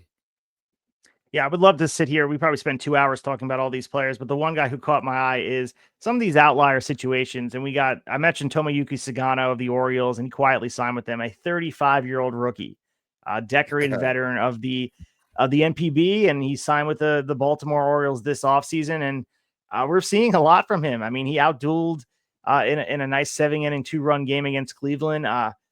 The other thing, you could follow the path of older imports from Japan, and Kenta Maeda and Hiroki Kuroda contended for the Rookie of the Year in their years at older ages. So don't be surprised if in Baltimore he quietly wins 12 to 15 games with an ERA in the low threes, which is obviously valuable for Baltimore, who did not spend or be able to get their ace, losing out on Corbin Burns, et cetera. They're going to try to hang in the AL East race, and Sagano's been a revelation thus far. Yeah, and they're desperate for someone in that rotation to be a revelation. So good on him. So moving on over here to our next story, we mentioned before some post-hype guys. Miami's newest ace, Max Meyer, just authored one of the most dominant outings in Marlins history. So on April 21st, Meyer struck out 14 Cincinnati Reds, walked none over 6 scoreless innings, and it was an MLB season high for strikeouts, and it put Meyer in elite company. Only the elite Jose Fernandez ever fanned 14 in a scoreless start for the Marlins before. In fact, the 14 Ks are tied for the second most by any Marlins pitcher in a game, trailing only Ricky Nolasco's 16 back in 2009. It was the most from a Miami pitcher since 2022. So when you mention a Marlin alongside Jose Fernandez, you know it's special. So Max Meyer had Reds completely baffled. Go back and watch these highlights. He had some mix of upper 90s fastballs. Some of the sliders were diving. They whiffed 16 times at the slider alone. So Max Meyer was kind of at a loss for words at the end of the start. He was obviously excited about this. He says it's crazy. Obviously a special start. He's aware things like this don't happen. Everything came together, but people want to look at this and you might say like, oh, this came out of nowhere. That's not the case. I mean, this is a former number 3 overall pick. He's blossomed into a bona fide ace right in front of our eyes in his first MLB season here. I mean, he's gone at least 6 innings each of his 4 starts, now boasts a 2.10 ERA, 41.7 K per walk ratio in 30 innings. There's a 34% strikeout rate and 1.20 walk per 9. So just dominance on his end. And his whip sits below 1, which again, looking at this and the repertoire, if you look at comparisons, so Marlins Twitter hyping him up. People are excited. Obviously, they're comparing him to a young Josh Beckett. So if he could stay healthy, man, we know 2022 was cut short by Tommy John, and he's fully recovered right now. But it's exciting, man. When you see 14 Ks in a game, you start hearing names like Jose Fernandez and the Marlins uniform. It's akin to seeing some of the chemistry from the aforementioned Agustín Ramírez that we discussed, who caught the game. Maybe they're building a little battery there that can be exciting in Miami. Yeah, maybe the best post-hype player. We use that post-hype term a lot, and it's pretty fascinating. In the bigs right now, he looks unbelievable. And like you said, this guy did not come out of nowhere. He's just been slightly forgotten about, number one, because he plays in Miami, and number two, because of some injury issues. But this guy at one point was one of the highest pitching prospects in the league. And Yuri Perez, like, we may see the same kind of thing. Super high pitching prospect, goes down pretty early in his career with an injury, on, trying to be on the comeback trail, and he might light people up and remind people, like, you guys remember me? Like, I'm supposed to be really good, and here I am. We'll see. But Meyer, like you mentioned, quality starts, 4 of them. The only one that wasn't a quality start, 5 2/3, 1 earned run, 7 Ks. That's pretty damn good too. Has not thrown more than 93 pitches yet. So to get 4 quality starts when you haven't even reached the 100 pitch mark, once they feel comfortable letting him go a little more, like, you might see even better, like 7 innings here and there of dominance, which would be pretty cool to see for Miami. You talked about his slider and the swings and misses he got in that 14 strikeout game. His slider now has a run value of 7. That is tied for the best run value of any pitch in the bigs this year. Singular pitch, his slider. It's tied with Hunter Brown's 4-seam fastball. We're going to talk about Hunter Brown soon. For the best run value among all pitches. He throws it 41% of the time, The batting average against is 103 so far. And last week we were on here talking about Hunter Green's slider and how no one could hit it. At the time, it had a 0 batting average against. Now it's been hit a little bit, but it's still like way under 100. Hunter Green's run value for his slider is 4. Max Meyer's is now 7. So just to put it in perspective of how good this pitch is, it's incredible, man. Like this guy is an absolute stud. So you mentioned Hunter Brown, and how can we not transition well over that? He's become one of the most dominant pitchers in all of baseball over the last year. 24 years old. He's taken the mantle of being the ace in Houston. He extended his scoreless innings streak to 24 innings this week. This is the longest in the majors this season. So going back to the win yesterday in Toronto, Brown fired just 7 shutout frames. His third straight scoreless start, struck out 9 and allowing just 2 singles. So this is not just a one-off. It's a 26-start stretch dating back to June 8th, 2024, over which Hunter Brown is 13-5 with a under 2 ERA and just above 1 WHIP. So it's just a full season's worth of starts. He's been pitching at an ace level. And in fact, if you go and kind of construct the numbers here, only the Pirates' aforementioned Paul Skenes has a lower ERA than Brown's among pitchers with 125 plus innings. And he's firmly taking that ace mantle, as I mentioned before, which is a title that was held for a long time by Justin Verlander out there. He's putting himself on the map as one of the game's best young arms. Must-see TV appointment. When you see him starting in a game, you need to go out there. So if you look at the way last year started for him, I know we want to focus on the success, but if you look at his shaky start to last year, if you go back and look at the numbers, he started last year 0-4 and ERA near 10 through 6 starts. Ever since then, he flipped the switch. He hasn't looked back. So Joe Espada has been very complimentary. He's been essential with Houston's doing over there. And it's, like I said, must-see TV. When you see him starting, you got to go on MLB TV and watch what he's doing. Yeah, man. He looks scary. He's always like, his motion is unbelievable. He's like Justin Verlander reincarnated, like a young Justin Verlander. So that's kind of cool to see. But the AL West is interesting. Like, again, people want to write off the Astros, but let's look at the AL West and notice that there's not a dominant team.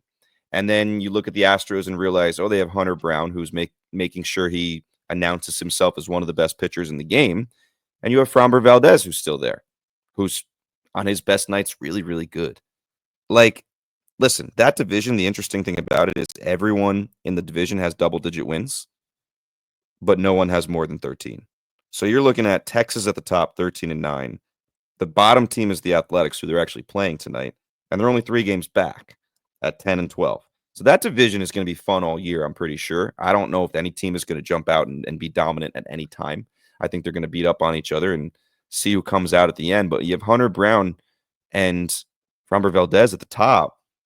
Like, you could make an argument, other than Seattle, that's the best top of the rotation in the division. Listen, I know Texas has DeGrom, but DeGrom, you know, he was great last time out, but we're still waiting to see if he's old Jacob DeGrom or if he's a little more weathered than that, and we'll see what we can get out of him for a whole season. Like, I'll take that top of the rotation in Houston anytime, and I'm interested to see how long this scoreless streak can go, but good for Hunter Brown. So before we move away from Hunter Brown, at 24 scoreless innings, he's approaching Astros history for those keeping score at home. It's the longest scoreless streak by a Houston starter since Christian Javier went 25 1/3 back in 2022. So we'll have to be watching. I mean, if you're looking to see if he surpasses his next outing, I mean, the bigger picture is what we discussed before: frontline starter, everything we're seeing with the microscopic whip, and everything we're seeing as an ace. But I mean, we like to see a little history being made here. It's still early, and if the season ended today, of course, he'd be in the Cy Young conversation. But again, it's like we said with the teams that are winning, we have to take that in consideration. So I thought John Snyder put it best. He had said after the game, he said simply, Hunter's on a heater, and kind of tipped his cap to him. And that was it, dude. Like, sometimes when you get beat, the 2 hits that came away from the Blue Jays were 2 weak singles. So like, this easily could have been a no hitter. You know what I mean? This is the type of stuff he had when he was out there doing his thing. And he's got pitchers. Let me just give you one more nugget here, just to keep an eye on it, and we'll see if he can keep going. But he's still a ways away from the record. Oral Hershiser owns the longest scoreless inning streak in history at 59 innings pitched. So whoa. He's not even halfway there.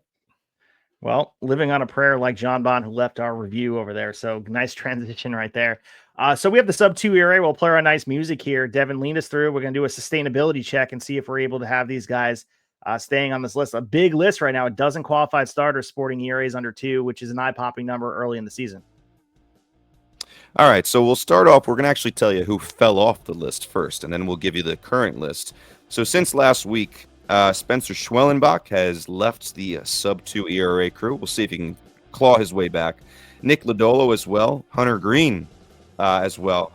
Luzardo, Jesus Luzardo, Shane Baz, Martin Perez, who is now out for the season as well, kicking a man when he's down, and Jack Flaherty. They have all exited the sub-2 ERA crew. Again, we'll see if any of them can find their way back. Some of them are not far off. All right, so Tylor Megill is at the top now for Texas. He is new to the list, and he's at 0.69. Like, wow. Chris Bassett stays in there and actually lowers his ERA to 0.77. He has been unbelievable for the Toronto Blue Jays, and probably someone we should be talking a little more about, but we'll give him some love there. Kodai Senga, 0.79. Pretty unbelievable. Yoshinobu Yamamoto, 0.93. So those four guys actually make up a sub-1 ERA crew. Tylor Megill, who we talked about earlier, 1.09. He is another new entrant, now qualified to be on that list. Garrett Crochet stays in, 1.13. Hunter Brown, 1.16. Max Fried, 1.42. Nick Pivetta, 1.57. He's still in there. Mitchell Parker still in there, 1.85. I think we may have both chosen him as the guy we thought might fall off quicker than anyone else. Well, he's still there. Chris Bubich still there, 1.88. And another new person on the list to end it, Freddie Peralta, 1.91. A lot of great names on there. We like to see that list continue to grow, and we know as the season goes on, it's going to shrink a little bit, but those are our sub-2 ERA guys.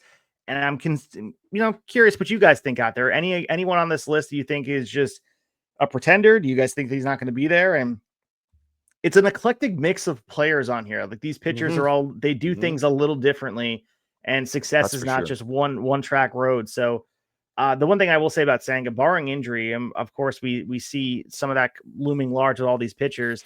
I think, he absolutely can finish with an ERA in the low twos and contend for some Cy Young votes. I don't think his start's a fluke. I just think it's a guy hitting his stride. So not trying to wish, any sort of bad juju on people, and because, that goes the opposite way sometimes. But I've been impressed with Senga and Yamamoto as well. He likely won't stay under one. Unless he's going to have a crazy year, but it's not crazy to think. This guy won multiple Samomura awards, which is Japan's equivalent to Cy Young, for a reason. The Dodgers did pay over $300 million for him, and he's coming to his own. So, Yamamoto, this is what we expect for him, and this is what scouts were expecting upon coming out of Japan. Yeah, no doubt about it. You're right, though. It is a very eclectic group, and even though we had 1, 2, 3, 4, 5, 6, 7 people leave the list is still standing at 1, 2, 3, 4, 5, 6, 7, 8, 9, 10, 11, 12 people on the list. And you do have to remember, if you feel like, hey, there's someone I know that has a sub-2 ERA and they didn't say them, there are sometimes they don't have the correct amount of innings pitched to technically be qualified for these lists. And actually, to be honest, Kodai Senga, if you look at the MLB page right now, is not on the list, even though his ERA is 0.79. The reason I chose to mention him is because he was on the list last week, so I feel like we should still mention him at 0.79. But there are some of those. So if there is anyone that we didn't say, it may be due to that. Yeah, and your pickleball league doesn't count. Your spring wiffle ball league doesn't count either. So just so you know. But we'll mention you if you guys want to mention it somewhere on Twitter or mention us on social media somewhere. We will mention your sub-2 ERA if you're out there playing wiffle ball with your boys. But let's head into our Twitter polls and conversation here and talk about what Devin posted on the X Machine.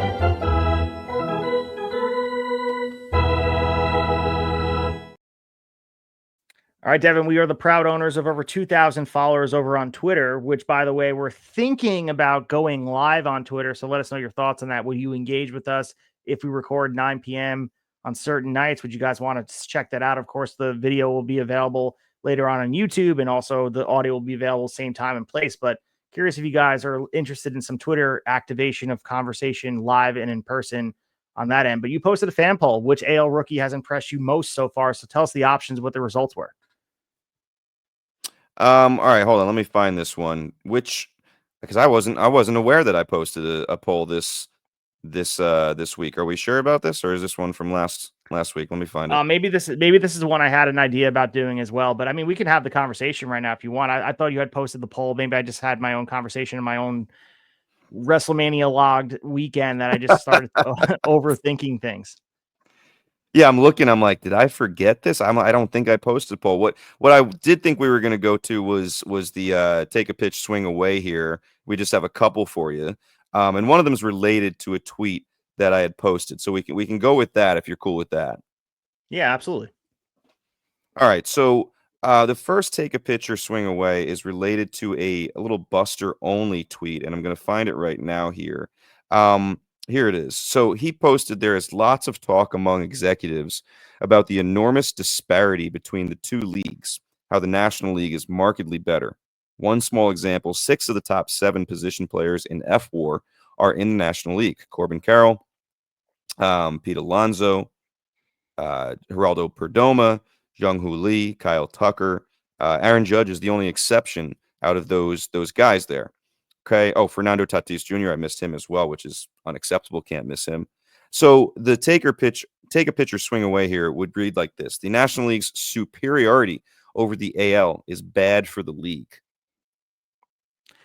So I'm going to start here and talk about this, and you can go both ways, but I'm going to take the pitch because I think a one-sided league isn't ideal. No one wants that, but it's likely a temporary cycle. If you go just a few years ago, the American League routinely was seen as superior. I think they won interleague play 17 straight seasons through 2022. So these things tend to even out. And right now, the American League still boasts some of the game's biggest stars. You go through the names of them, some of the young best players. We talk about Nick Kurtz. We also are talking about Christian Campbell. They come from the American League side of things. Fans aren't going to tune out just because the NL currently has more elite teams. Competitive balance tends to correct itself via, sort of rhythm of the game. And also it's April. We keep mentioning that. That's a theme that we continue to say. I think the gap might shrink. The AL did league interleague wins 68-52 at one point during this month. And from a league perspective, as long as there's compelling playoff races in each league, I think MLB overall is fine. So the National League undoubtedly has more heavyweights right now. The World Series draws interest all the way through. I mean, if anything, you can make the argument an underdog AL pennant winner could become like a little bit of Cinderella story. And if you can look at some of these teams from the AL, like little engine that could. I don't think this is a crisis. It is a phase. I think the American League has dominated for a long time. The traditional powers, the Yankees, the Red Sox, the Astros, they're sort of reloading. I mean, I think there's a lot of exciting things happening in the AL. I understand, again, the National League is loaded, and you can make the case they are much better in a lot of ways, but cumulatively, I think baseball's in a good way. Yeah, I think you convinced me. I was a little bit on the fence with this one. So I'm going to take the pitch here. You made a lot of really, really good points. And I'll add one thing to it. We literally had a segment on this show tonight about how the American League Rookie of the Year race is like really cool to look at right now because it's packed. And the more these guys that just got called up could join it as well. So I think knowing that we're going to add some stars to the AL that are super young and can be around for a while could change it quicker than we think. I will say that I don't think it's a negative for the league, but I think it's a negative for whoever comes out of the American League, as we saw with the Yankees last year. Number one, you might be a little less battle tested, although there is so much interleague play nowadays. Maybe not. It's balanced schedule, I guess. But more so like the reputation thing. Like you kind of get shit on a little bit for being like, oh, well, yeah, they got to the World Series, but like who did they actually play to get there? Like that's got to be a little annoying to hear as a Yankee, or maybe this year we'll hear the same thing for whoever comes out of the American League. Like, oh, but who'd you beat? The National League Central, the AL Central teams, like who cares? So there is that. But for the league as a whole, I think you're correct. I think there's stars all over the place. More of them tend to be in the NL right now, but I think the good news is that the game's very healthy with lots and lots of young stars. We'll go to the second one here. Take a pitch or swing away. And here's the statement. You can agree or disagree. The Minnesota Twins are dead in the water. Take a pitch or swing away. I am swinging away at this. I mean, right now they have a negative 25 run differential, a string of blowout losses, a clubhouse that feels like it's adrift. Through 22 games, this is one of the franchise's worst starts in recent memory. Their playoff odds once comfortably above 50%. Remember, we did the previews for these divisions. A lot of people are talking about the Twins being the favorite. Their playoff odds right now, check Vegas right now, drop below 8%. So if you're confident that they're going to turn this around, bet on the Twins. But I mean, I believe it's a shocking fall. They won 87 games in recent history. This is a team that was once believed to be a balanced playoff ready roster. And to make matters worse, the comparisons to the last place White Sox are beginning to pile up, and not favorably. Chicago was expected to rebuild this year, of course, and they're still doing their thing, losing a lot of games. Minnesota wasn't, though. Yet their records are nearly identical. And the Twins branded this underachievement is arguably more damning. You can make the argument again. There's expectations there. This wasn't supposed to be a transitional year from there. This was supposed to be an ability to go out there and compete. And can it be salvaged? Yeah, of course. We keep saying it's early for me to bury them right now.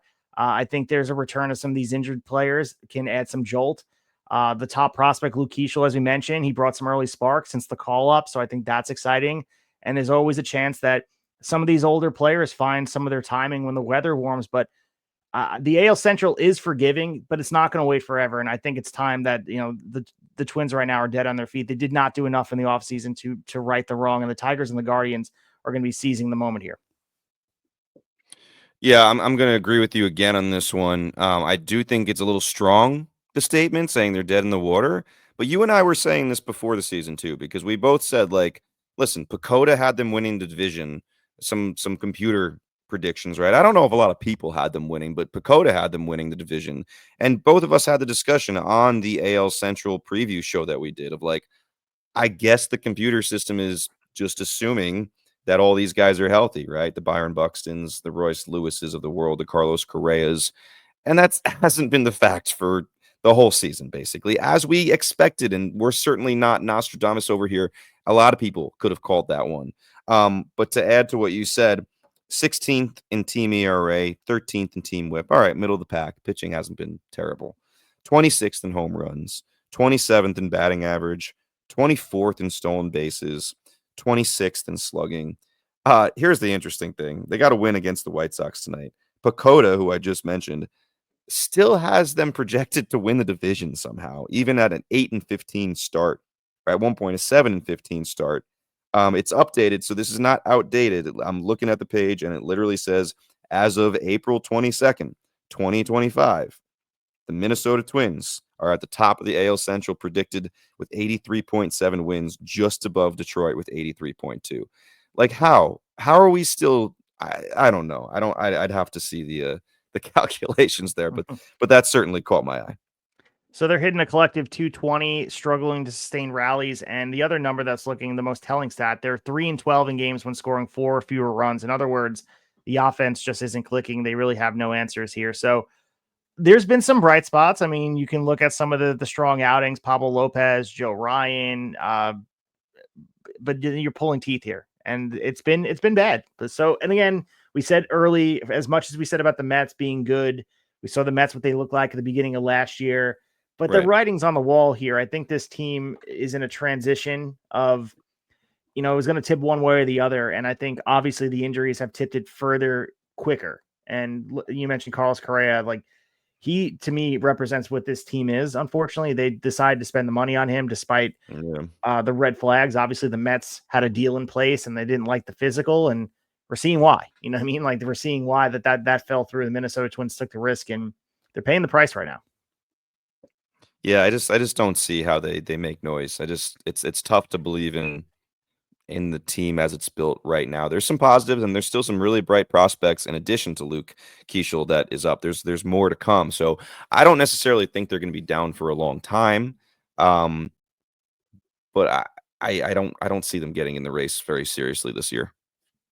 So moving to our next segment here, we have Red Hot and Ice Cold. Devin was the recipient of getting a nice little bumper here. So we have a nice little bumper to go with our segment. So hot. Oh, that's cold. All right. So here we are with Red Hot, Ice Cold. So we're going to start with the Red Hot. Devin, I pass the baton to you. Who right now is on your radar as being red hot? All right. First of all, if you're listening and you heard the new bumper for this segment, and you can name the 2 movies that those very short, quick quotes are from, I'll be very impressed. I think the first one's pretty easy. The second one's a little tougher to nail. Steve, don't give away the answer, but in your head, do you know the movies? The first one I do. The second one I don't. I honestly, I recognize it, so I'd have to watch it again. But we'll play it one more time for you guys out there. So hot. Oh, that's cold. All right. So if you listen to that, it's a tough one. The second one is kind of tough. Is kind of a tough one. All right. So we'll start with Red Hot as we typically do. I'm going to go with a couple hitters here first and then give you my pitcher. So shout out to Rhys Hoskins for the last week, hitting 455, slugging 864, 277 WRC plus, which leads all hitters in that time period. 3 home runs, 8 RBIs. K percentage was only 12% last week, which is great because he's been at 20% for the season, so cutting down on that. And the Brewers need a bat like his in the middle of the lineup because a lot of that lineup is predicated on, just being kind of annoying, getting on base, making contact, stealing bases, which they ran wild the other night against the Athletics. Our guy Caleb Durbin and others, I think, stole 9 bases against the A's, and it was all done very early in the game. That's a whole nother conversation. We should have put that in as a topic, but they need a thumper there to add to that, and Rhys Hoskins is kind of that dude, in addition to William Contreras sometimes. So Rhys Hoskins is not my favorite guy in the world as a Met fan, but I have to give him the shout out there. If I want to go back further and just instead of 1 week, the last 2 weeks, we have to shout out Fernando Tatis Jr. He's been dominant. He's looked like maybe the MVP so far. In the last 2 weeks, 7 home runs, 11 RBIs, 14 runs, hitting 333, 229 WRC plus. Leads all NL batters in F4, 1.9. First player to have 8 home runs and 7 stolen bases in their first 21 games of the season since Carlos Beltran back in 2004. If I go to the pitcher side, I could say Yamamoto. For the second week in a row, he still has not given up an earned run in April. But I said him last week, so I'm going to go with Tylor. Can you tell me the last name? I feel like I pronounce his last name differently every single time I say it. Is it Tylor Megill? Tylor Megill? Do we know? Because this is bothering me. I feel like I look it up and then I forget it. I feel like I've always heard it say Mali. That's like or that's how I pronounce it. Yeah, maybe it's our Long Island accents getting in the way.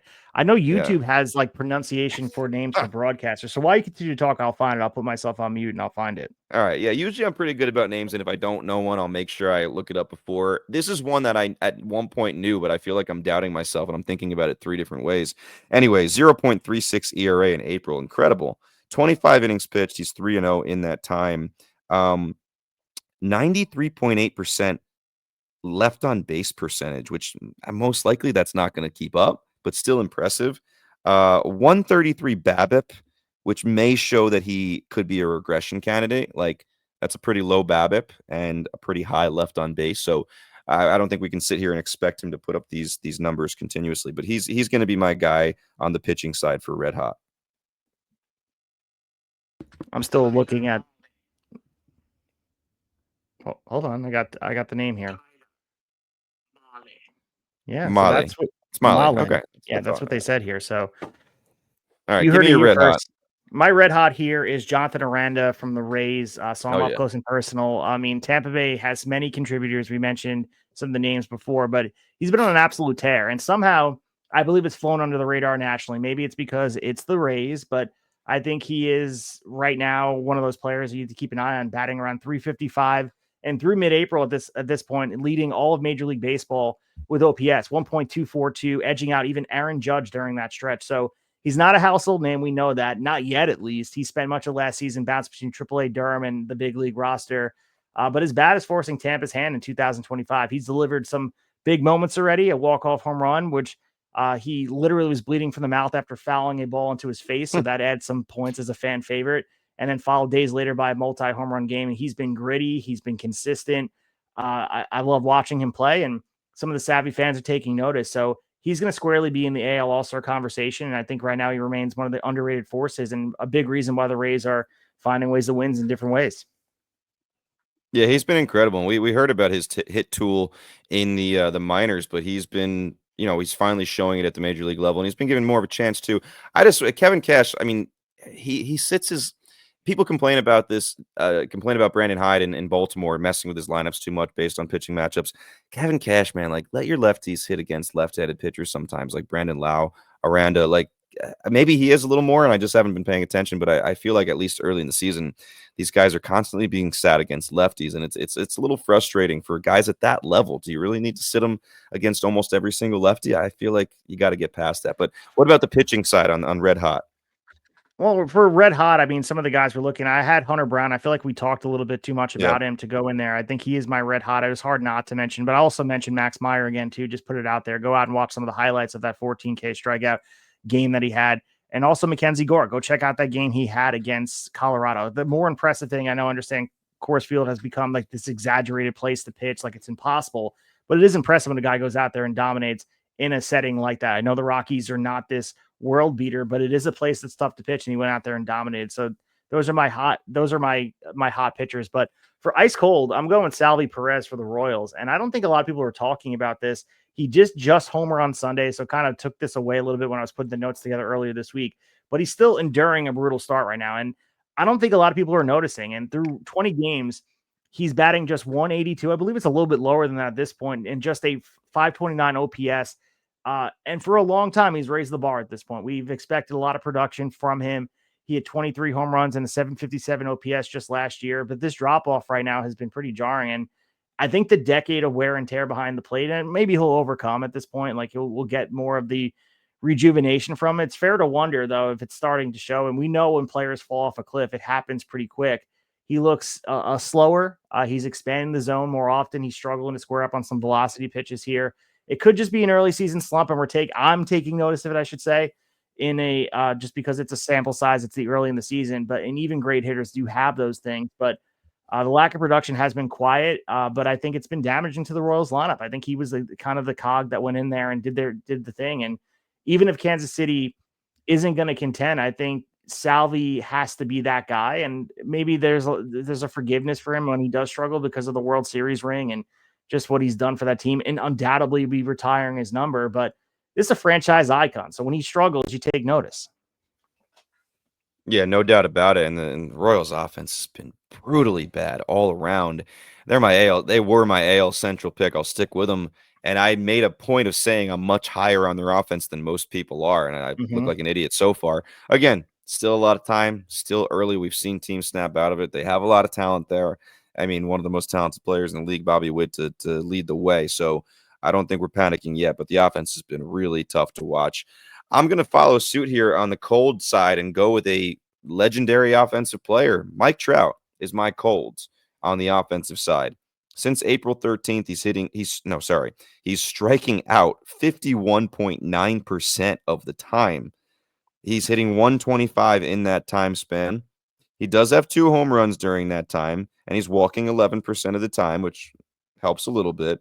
But the K percentage is concerning, to say the least. I think some people are missing out on some of the stats for him because they've seen him pop a good number of home runs toward the top of the league. But you dig into the whole picture here, it hasn't been exactly pretty for Mike Trout.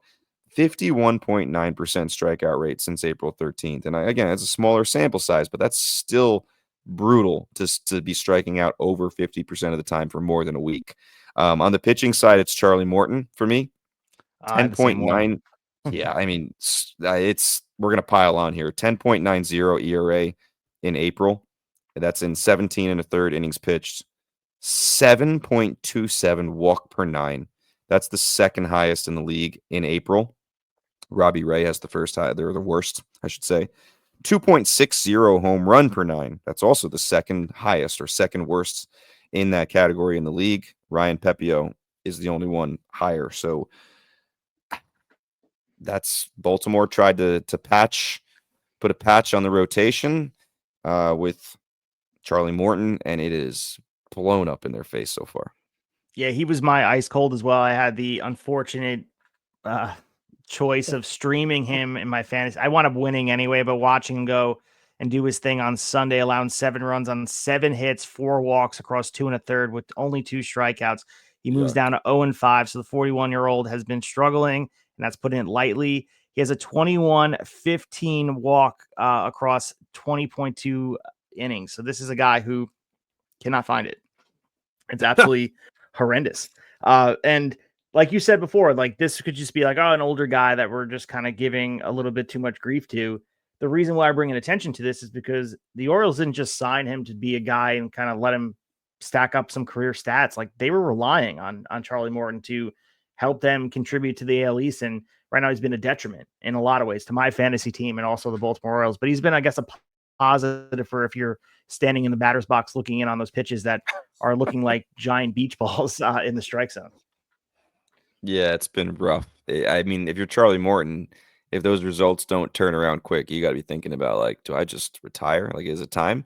Like, I don't know. It stinks. Seems like a good dude. Hopefully he can turn it around at least a little bit. It's been really rough. All right, well, let's head to coming around third, wrap up the episode here. We're about an hour and 30 in. I know Travis likes us to go around 2 hours, so we're not going to get to 2 hours for you, Trav, but we're going to just hang around that 140 mark where we're comfortable.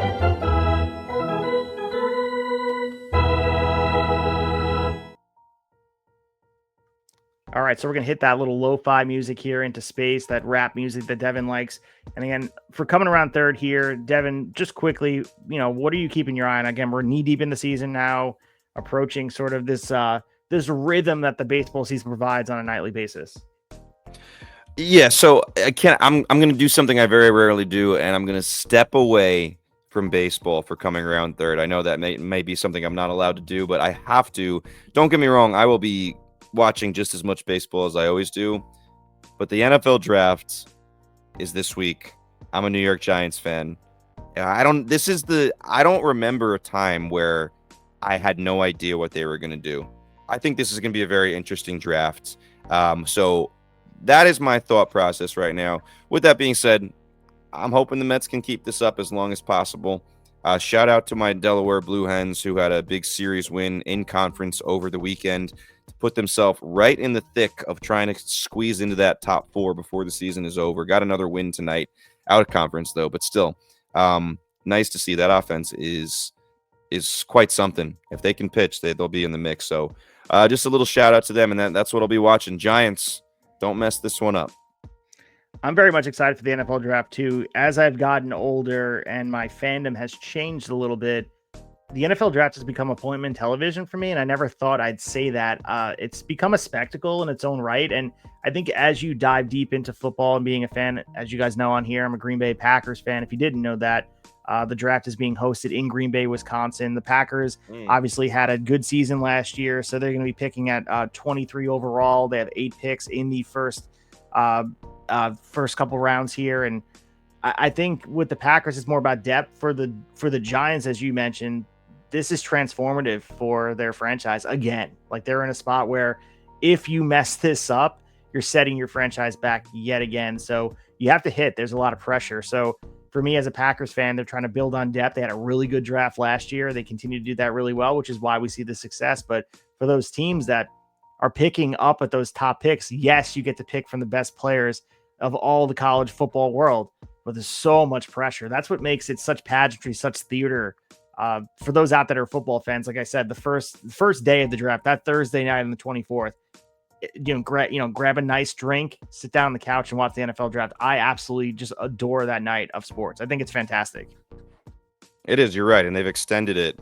Can I give you a little rapid fire questions? You got to give me quick answers. No extending your answers. We're going to end it on this. We didn't really talk about your New York Yankees much here. I have some wonderings as a Yankee fan, how you feel about a couple things. All right. We're going to do this quick, about 3 questions, I think, and just give me a quick answer. First one, should Devin Williams remain the closer? No, Luke Weaver should be the closer. Okay. Second one, are you concerned about Jazz Chisholm, Austin Wells, Cody Bellinger, any of those guys concerned about their performance offensively? Not at all. I'm not concerned about those guys. I think the numbers will be there. I am concerned about Jason Dominguez in the outfield, though. And then last one. Do you think Aaron Judge has the ability to hit 400 in a season? Yes. I think everything we're seeing for Aaron Judge, it's in uncharted territory. When we saw those numbers across 162, I don't know if you saw that stat comparing to Babe Ruth. Like, this is a superhuman that is doing things. I would never bet against the man. So Aaron Judge can do whatever he puts his mind to. All right. I like it. Maybe he could run for president. Who knows? No, yeah. I'll think about it. Maybe vote for him. He's been very neutral, so we haven't really heard his takes on many things. But Imagine he's like completely out there, like crazy. Like he becomes Jeff Francoeur, and when he stops playing, he just starts being very inflammatory about it. The players he used to play with. Never know, man. Just held it all in this whole time. I mean, Jeter's continue to be consistent. I mean, it wasn't an act apparently with True. Jeter. He's been straight up fucking boring. Some would say that. Aaron Judge gives a little bit more extended answers than Jeter, but he's from that school of thought where it's just like very much team centric, and he's never going to get you in trouble. Let's tie it all back together to the original opening, like John Cena. You know, John Cena put his foot in his mouth though earlier this weekend though. So a lot of people in the wrestling world for WWE put their foot in their mouth this past week. Anyway, we're getting off the rails here. A lot of Vince McMahon talk over there with John Cena and WWE calling themselves the underdog despite breaking records every single week. But you guys can get my wrestling takes over there on Wrestling Tonight at Turnbuckle Tavern. You guys can check out. We just dropped an episode where we spent, about an hour talking about WrestleMania stuff. Also talking about WWE acquiring AAA. So if you guys are interested in hearing me rally against monopolization of pro wrestling and making sure we're keeping eclectic variety across wrestling, even internationally, hop in and check out the episode 121 over there at Wrestling Tonight. But if you love the baseball stuff, please follow us on Instagram and on Twitter at TablesettersPod. Please leave a 5-star review like our good friends John Bond, Ben Weaver, what was the other one? Small Dog, and the other 30-something people who have 5-star reviews on Apple. It's become my favorite type of thing to collect. It is one of those things that if I look at a review and we get one, it excites me. It makes my day better. So if you want to make me smile, leave a 5-star review and leave a nice comment.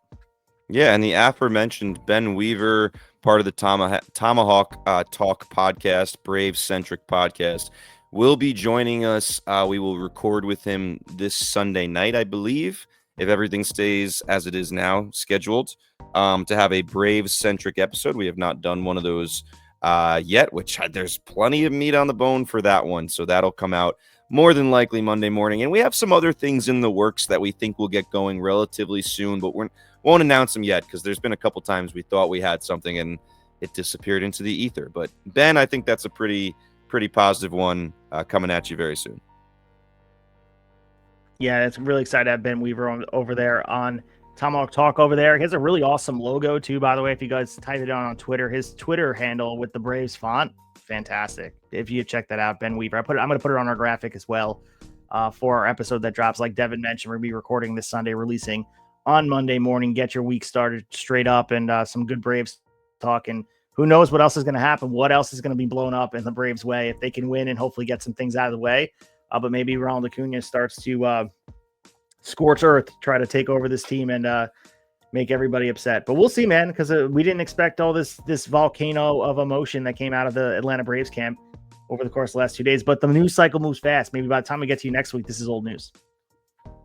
Maybe, unless they keep on talking about it. We'll see. Yeah, but we'll be back, like Devin said, on Sunday, talking all things Braves. And on the in-between, Devin, of course, will be running the Twitter machine. Interact with us over there. Let us know what you thought about this episode. Leave a comment somehow out there and let us know what you think. But we will be back talking all things the wonderful game of baseball, and we'll talk to you after a while.